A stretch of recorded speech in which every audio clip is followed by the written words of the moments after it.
Hello my dear students. আজিৰ ক্লাছলৈ সকলোকে স্বাগতম জনাইছো। আজি আমি আৰম্ভ কৰিম নৱম শ্ৰেণীৰ বিজ্ঞান বিষয়ৰ যি গতি অধ্যায়টো আছে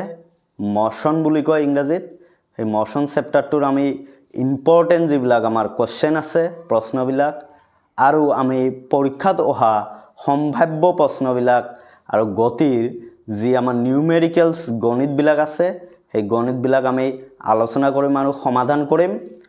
সকলোৱে ভিডিওটো স্কিপ নকৰাকৈ শেষলৈকে চাই যাবা। তো স্টুডেন্টস আজি আমি নৱম শ্ৰেণীৰ বিজ্ঞান বিষয়ৰ আমি গতি চেপ্টাৰটো আলোচনা কৰিম। ফাৰ্স্ট আমাক জানিব লাগিব গতি কি। গতি হৈছে সময়ৰ লগে লগে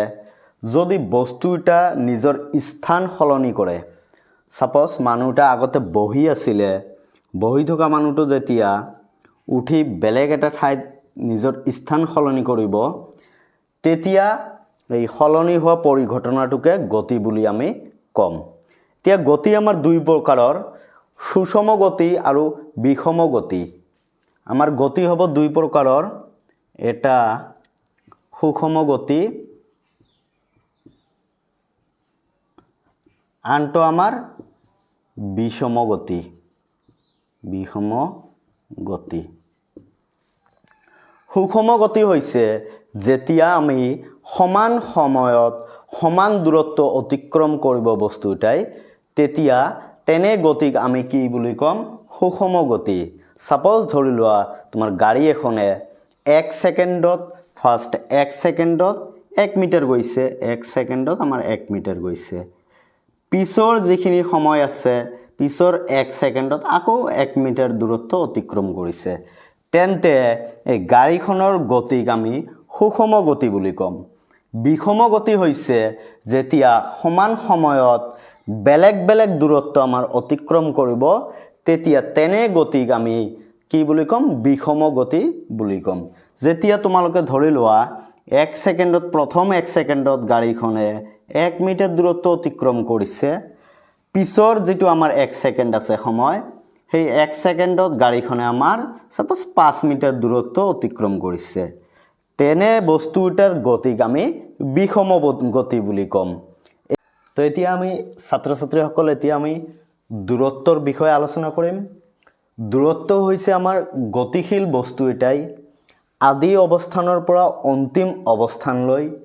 যাওঁতে অতিক্ৰম কৰা পথৰ দৈৰ্ঘ্যক আমাৰ দূৰত্ব বুলি কোৱা হ'ব। সাপোজ মই ইয়াৰ পৰা মোৰ যাত্ৰা আৰম্ভ কৰিছো, মোৰ আদি অৱস্থানৰ পৰা অন্তিম অৱস্থানলৈ ইয়াতে মোৰ যাত্ৰা শেষ হৈছে। এই আদি অৱস্থানৰ পৰা অন্তিম অৱস্থানলৈ যাওঁতে মই কিমানখিনি দৈৰ্ঘ্য মই পথ অতিক্ৰম কৰিছো সেইখিনিকে দৈৰ্ঘ্য বুলি কোৱা হ'ব। সাপোজ মই ইয়াতে 100 মিটাৰ মই দৈৰ্ঘ্য পথ মই অতিক্ৰম কৰিছো, তেন্তে মোৰ দৈৰ্ঘ্য হ'ব দূৰত্ব হ'ব 100 মিটাৰ। এতিয়া দূৰত্বৰ এছআই একক, দূৰত্বৰ এছআই একক হৈছে মিটাৰ। দূৰত্বৰ এছআই একক হ'ব আমাৰ মিটাৰ। এতিয়া আমি হৰণটো আলোচনা কৰিম। ইংৰাজীত কয় ডিসপ্লেসমেন্ট। হৰণ আৰু দূৰত্ব দুটা বেলেগ বেলেগ বস্তু। হৰণ হৈছে গতিশীল বস্তু এটাই আদি অৱস্থানৰ পৰা অন্তিম অৱস্থানলৈ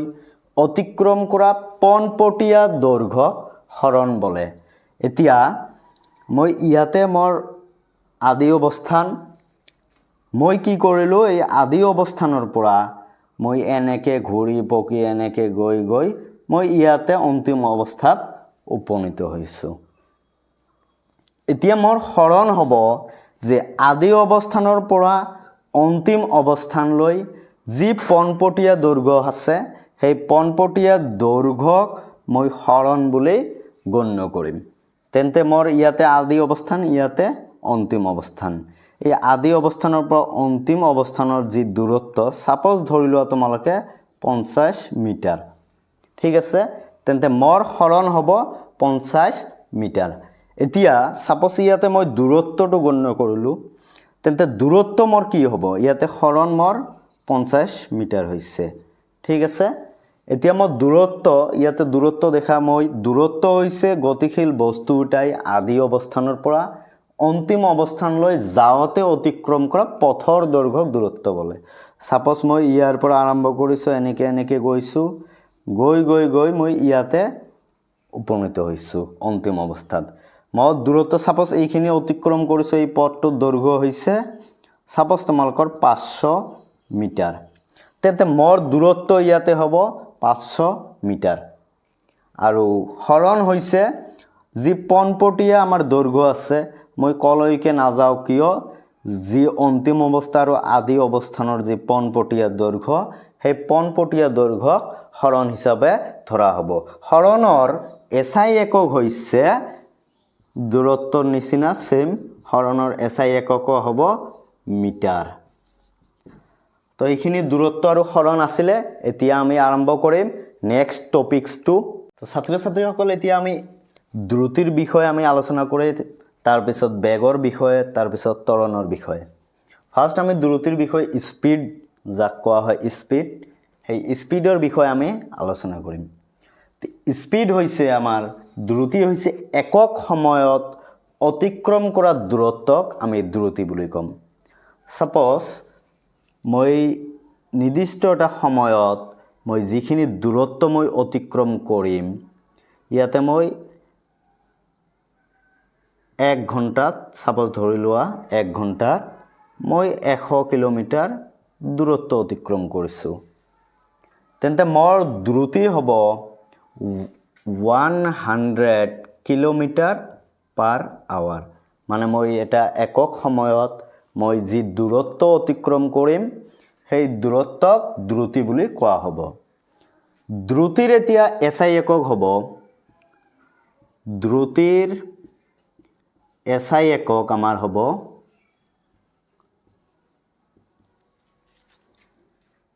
metre per second metre per second দ্ৰুতিৰ আমাৰ এসআই একক কি মিটাৰ পাৰ সেকেন্ড তিয়া দ্ৰুতিটো আমি কেনেকৈ উলিয়াম যদি গাণিতিক এটা ৰূপ দিও গাণিতিক প্ৰকাশ ৰাশিটো দ্ৰুতিৰ হ'ব দ্ৰুতিৰ গাণিতিক প্ৰকাশ ৰাশি হ'ব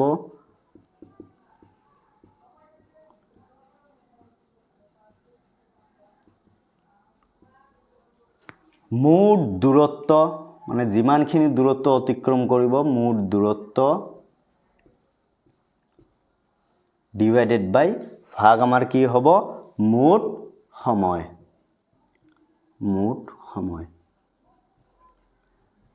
এইটো আমাৰ দ্ৰুতিৰ গাণিতিক আমাৰ প্ৰকাশ ৰাশি আৰু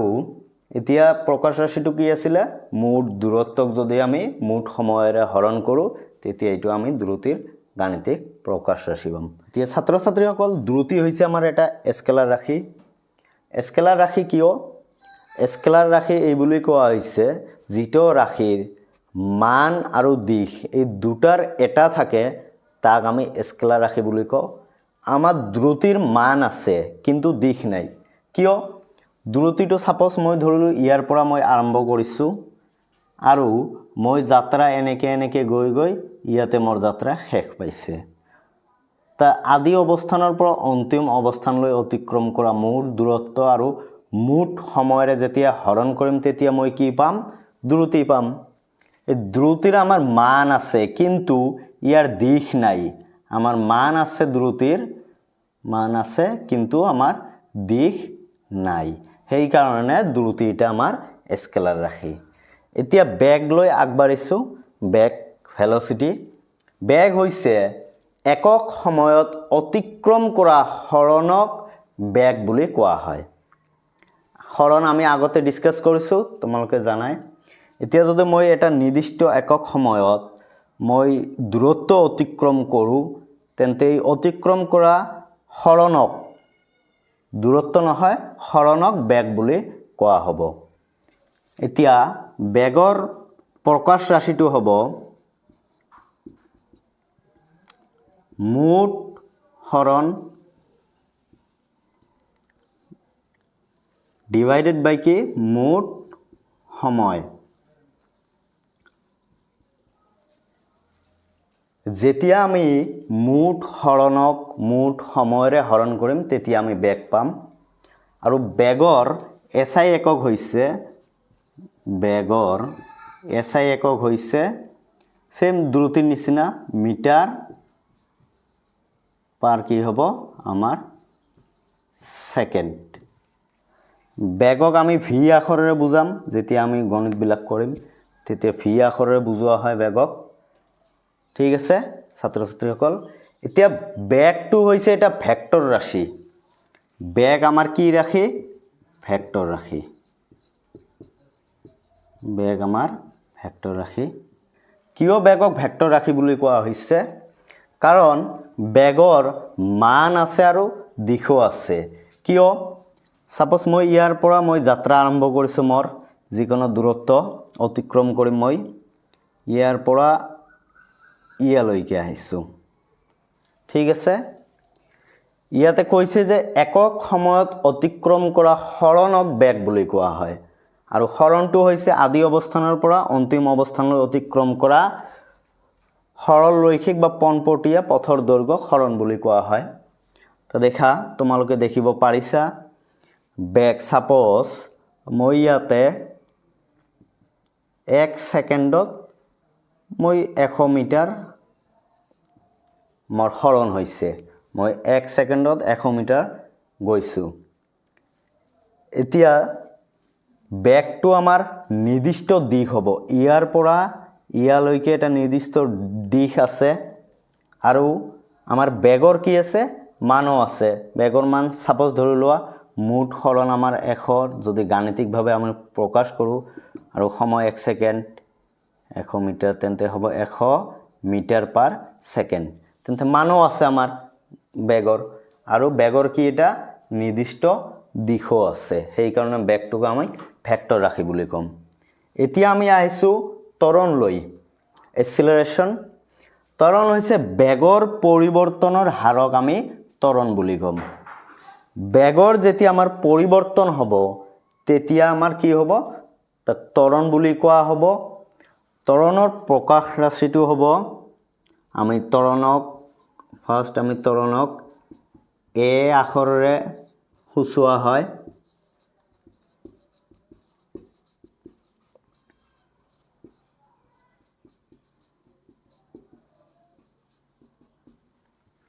এতিয়া ত্বৰণৰ গাণিতিক প্ৰকাশ ৰাশিটো আমি লিখিম v - u / t এতিয়া দেখা v টো হৈছে আমাৰ অন্তিম বেগ আৰু u টো হৈছে আমাৰ প্ৰাৰম্ভিক বেগ ইয়াতে কৈছে বেগৰ পৰিৱৰ্তনৰ হাৰক যদি আমি নিৰ্দিষ্ট এটা একক সময়ত যদি বেগ আমি পৰিৱৰ্তন কৰি যাও তেন্তে আমি কি পাম ত্বৰণ পাম সাপোজ ধৰি লোৱা তোমালোকে দেখা ইয়াতে ছাত্ৰ ছাত্ৰীসকল ইখিনি মই সাপোজ 2 সেকেন্ডত 50 মিটাৰ লৈকে গৈছো তাৰ পিছত গাড়ী এখনৰ সাপোজ ধৰি লোৱা ইয়াৰ পৰা ইখিনি লৈকে 3 সেকেন্ডত 100 মিটাৰ গৈছে এতিয়া দেখা ইয়াতে বেগৰ পৰিৱৰ্তন হৈছে না নাই আমাৰ কি হৈছে বেগৰ আমাৰ পৰিৱৰ্তন হৈছে সেই কাৰণে বেগৰ পৰিৱৰ্তনৰ হাৰক আমি কি বুলি কম ত্বৰণ বুলি কম ইয়াতে কৈছে ত্বৰণ = v - u / t ত্বৰণক আমি এ আখৰেৰে সূচোৱা হয় এতিয়া ত্বৰণৰ আমাৰ একক কি হ'ব এছআই একক ত্বৰণৰ এছআই একক হ'ব বেগৰ আছিল আমাৰ কি মিটাৰ পাৰ সেকেন্ড আকৌ আমাৰ কি আছে ইয়াতে সেকেন্ড আছে এতিয়া হ'ব মিটাৰ পাৰ সেকেন্ড স্কয়াৰ হব metre per second square second into second second square তো এইটো হল আমাৰ ত্বৰণৰ একক এতিয়া আমি নেক্সট টপিক লৈ আগবাঢ়িম এতিয়া ছাত্ৰ ছাত্ৰীসকল এতিয়া আমি যে আমাৰ গতি চেপ্টাৰ 2 যে আমাৰ নিউমেৰিকেলস বিলাক আছে সেই নিউমেৰিকেলস বিলাক আগত আমি ডিসকাস কৰিম আলোচনা কৰিম আৰু সমাধান কৰিম তো আমাৰ প্ৰশ্নাৱলী 1 ৰ যেটো কোৱেশ্চন নম্বৰ 2 আছে 2 টো আমি আলোচনা কৰিম আৰু সমাধান কৰিম ইয়াতে দিয়া আছে খেতিয়ক এজনে 10 মিটাৰ বাহুৰ বৰ্গাকৃতি পথাৰ এখনৰ সীমাৰে 40 ছেকেণ্ডত ভ্ৰমণ সম্পূৰ্ণ কৰে। 2 মিনিট 20 ছেকেণ্ড সময় অতিবাহিত হোৱাৰ পিছত প্ৰাৰম্ভিক অৱস্থানৰ পৰা তেওঁৰ হৰণ কিমান হ'ব এইটো আমাক উলিয়াব দিছে। ফাৰ্ষ্ট কোৱেশ্চনটো আমাক ভালদৰে বুজিব লাগিব, তাৰ পিছত এইটো সমাধান আমি উলিয়াব পাৰিম। সো কোৱেশ্চনটোত কৈছে, প্ৰশ্নটোত কৈছে যে এখন বৰ্গাকৃতি পথাৰ, ফাৰ্ষ্ট বৰ্গাকৃতি পথাৰ এখন আমি আঁকি ল'ম ইয়াতে সাইডত, আৰু বৰ্গাকৃতি পথাৰখনৰ দিক দিছে 10 মিটাৰ। তো বৰ্গৰ চাৰিওটা বাহুৰ মাপ আমাৰ সমান থাকে, তোমালোকে জানাই 10 মিটাৰ, 10 মিটাৰ, এইটো হ'ব আমাৰ 10 মিটাৰ। ঠিক আছে, তো এই বিন্দুটোৰ নাম দিলোঁ এ বি সি, ইয়াতে ডি। ইয়াৰ পিছত নেক্সট ষ্টেপত আমি কিয় এইবিলাক এ বি সি ডিৰে নামকৰণ কৰিছোঁ তোমালোকে গম পাবা। এতিয়া সমাধানটো কৰিম। দিয়া আছে আমাৰ, কি দিয়া আছে প্ৰশ্নত, ইয়াত প্ৰশ্নত দিয়া আছে আমাৰ বৰ্গাকৃতি পথাৰৰ দিক দি আছে। আমি লিখি ল'ম বৰ্গাকৃতি পথাৰখনৰ দিক, দিক কিমান দিছে আমাৰ 10 মিটাৰ। এতিয়া আমি পথাৰখনৰ পৰিসীমাটো আমি উলিয়াই ল'ম আগতে। পথাৰখনৰ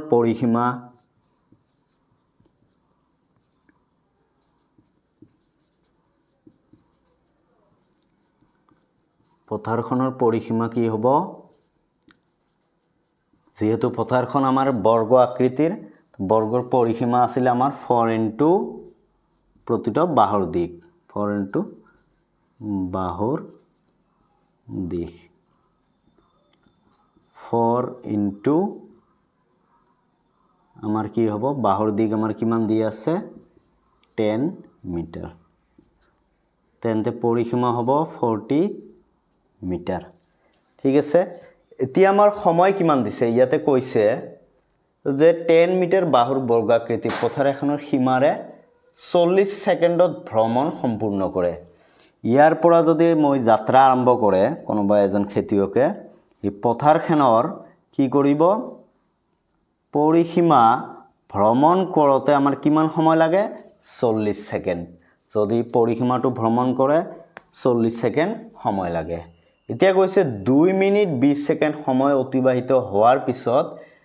প্ৰাৰম্ভিক অৱস্থানৰ পৰা তেওঁৰ হৰণৰ মান কিমান হ'ব। যদি খেতিয়কজনে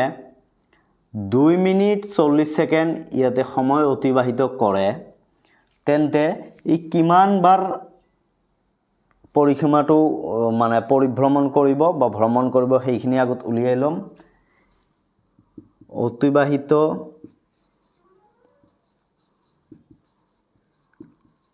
কৰা মুঠ সময় আমাৰ কিমান দিছে 2 মিনিট 20 ছেকেণ্ড। 2 মিনিটত আমাৰ কিমান ছেকেণ্ড হ'ব, আমাৰ 60 120 প্লাছ 20 ছেকেণ্ড কিমান হ'ব 140 ছেকেণ্ড। মুঠ তেওঁ সময় অতিবাহিত কৰিছে 140 ছেকেণ্ড। এতিয়া 40 ছেকেণ্ডত ভ্ৰমণ সম্পূৰ্ণ কৰে একবাৰ। ঠিক আছে, মানে 40 ছেকেণ্ডত তেওঁ একবাৰ এই পৰিসীমাটো ভ্ৰমণ কৰে। তেন্তে 140 ছেকেণ্ডত কিমান বাৰ মানে পৰিসীমাটো ভ্ৰমণ কৰিব সেইটো আগত উলিয়াই ল'ম। 40 ছেকেণ্ডত খেতিয়কজনে ভ্ৰমণ কৰে কিমান বাৰ, একবাৰ। এতিয়া আমাৰ 140 ছেকেণ্ডত ভ্ৰমণ কৰে কিমান বাৰ ভ্ৰমণ কৰে সেইটো আমাক উলিয়াব লাগিব। তেন্তে 140 ডিভাইডেড বাই 40 কাটাকাটি কৰিলে তোমাৰ 2 দি 2 7 গুণ 14 2 2 গুণ 4 7 ডিভাইডেড বাই 2 এইটো যদি সমষ্টত লোৱা হয় তেন্তে 3 হাফ বাৰ ভ্ৰমণ কৰিব 3 2 গুণ 6 আৰু 1 যোগ কৰিলে 7 7 বাই 2 এইটো আমাৰ এতিয়া 140 সেকেন্ডত খেতিয়কজনে কিমান বাৰ ভ্ৰমণ কৰিলে 3 বাৰ ভ্ৰমণ কৰিছে আৰু আধা বাৰ ভ্ৰমণ কৰিছে মানে 3 বাৰ ভ্ৰমণ কৰিলে আমাৰ হৰণ কি হ'ব 0 হ'ব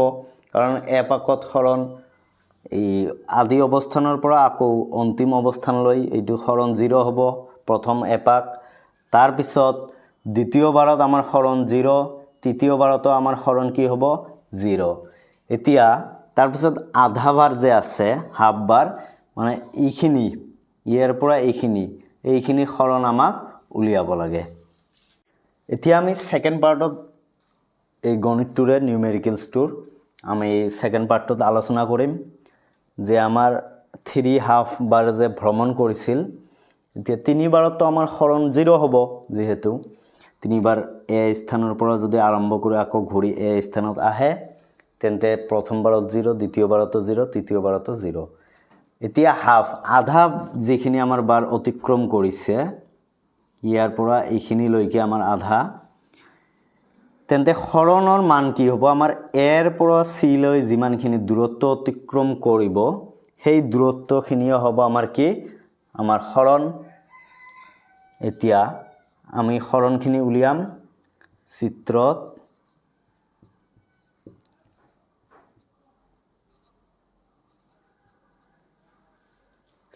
কি হবে এসি দূৰত্বই কি হবে আমাৰ এসি দূৰত্বই হব আমাৰ হৰণ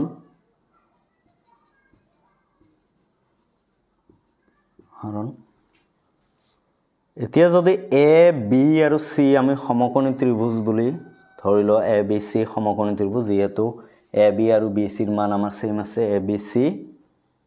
আৰু বৰ্গৰ আমাৰ প্ৰতিটো বাহুৰ আমাৰ কোণৰ মাপ কিমান 90 ডিগ্ৰী থাকে সেই কাৰণে এ বি সি সমকোণী ত্ৰিভুজ হ'ব এ বি সি সমকোণী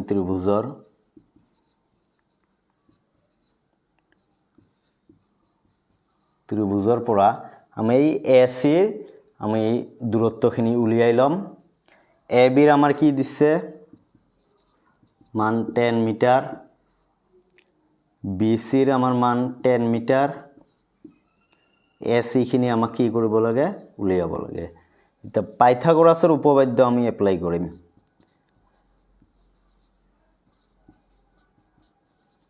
পাইথাগোৰাছৰ উপপাদ্য মতে আমাৰ কি আছিল অতিভুজ স্কয়াৰ ইজ ইকুৱেল টু আমাৰ ভূমি স্কয়াৰ প্লাস লম্ব স্কয়াৰ অতিভুজটো আমাৰ কি আছে ইয়াতে এসি স্কয়াৰ আমাৰ লম্ব বা ভূমি যিকোনো দিব পাৰা লম্বটো আমাৰ আছে বিসি স্কয়াৰ প্লাস আমাৰ ভূমি আছে এ বি স্কয়াৰ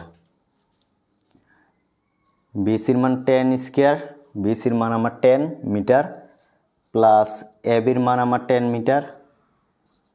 10 স্কয়ার তে AC square is equal to 10 এর স্কয়ার 100 প্লাস 10 এর স্কয়ার 100 এসি 100 কি হ'ব আমাৰ যোগ কৰিলে 200 আৰু স্কয়াৰটো ইফালে আহিলে হ'ব আমাৰ ৰুট স্টুডেন্টস এতিয়া এসিৰ মান √200 আমাৰ হৈছে এতিয়া এইটো আমি 200 √200 এৰ মানটো উলিয়াই লম AC is equal to 200 to 2 into আমি 100 লিখিব পাৰো 2 √2 ইনটু 100 টু আমি কি 10 স্কয়াৰ লিখিব পাৰো স্কয়াৰ ৰুট আমাৰ কেনসেল যাব √2 ইনটু 10 থাকিব √2 ৰ মান আছিল 1.414 ইনটু 10 1.414 ইনটু 10 কৰিলে আমাৰ মানটো হ'ব 14.14 এক ঘৰ আমাৰ পিছুৱাই যাব এইটো হৰণৰ আমাৰ SI একক আছিলে মিটাৰ তো এইখিনি আমাৰ হৰণ হ'ব খেতিয়কজনে যে প্ৰাৰম্ভিক অৱস্থানৰ পৰা অন্তিম অৱস্থালৈ যে হৰণ আছিলে সেই হৰণৰ মান হ'ব 14.14 তো ছাত্ৰ ছাত্ৰীসকল আজিৰ ক্লাছ আমি ইয়াতে শেষ কৰিলো আমি নেক্সট ক্লাছত আকৌ আলোচনা কৰিম গতি যেটো আমাৰ চেপ্টাৰ আছে অধ্যায় আছে সেই গতি চেপ্টাৰটোৰ আমাৰ ইম্পৰ্টেন্ট নিউমেৰিকেলছ খিনি আৰু প্ৰশ্নাৱলীৰ যিখিনি আমাৰ গণিত আছে নিউমেৰিকেলছ আছে আৰু আমাৰ ইম্পৰ্টেন্ট যিবিলাক টপিকস আছে সেই টপিকস খিনি আমি আকৌ আলোচনা কৰিম নেক্সট ক্লাছত